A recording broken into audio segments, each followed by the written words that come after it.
One thing that really excited me yesterday was the global tracking framework and the work that these guys are doing, because especially in the access area, they are designing a new language. They're designing a number of criteria or of terms, of ways how to differentiate what access actually means.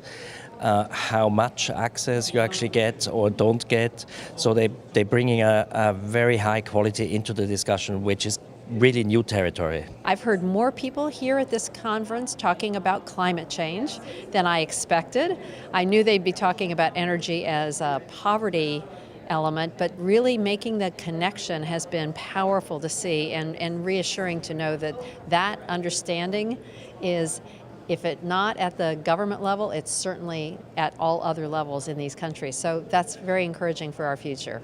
How critical the next few years of decision making is globally, and we'll see what happens. That all work is looking for new framework for the policy for implementation renewable energies around the world. Some of the things that made me excited, one is decentralized systems and looking at involving the consumers in the solutions. The one thing you find, especially in Africa, is the governments don't always have the finance and resources to solve the issues, and oftentimes the consumers just take it upon themselves to do that. And I've heard references to that throughout the conference, that looking at smaller decentralized systems that the consumers can be part of the solution. So that excites me.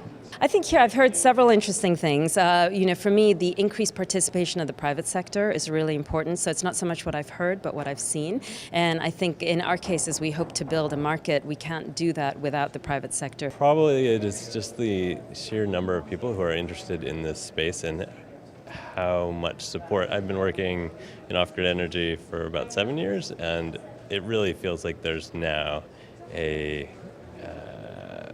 inflection point for the number of organizations, people, financiers, etc., interested in the space, and it's exciting. I think that's my takeaway.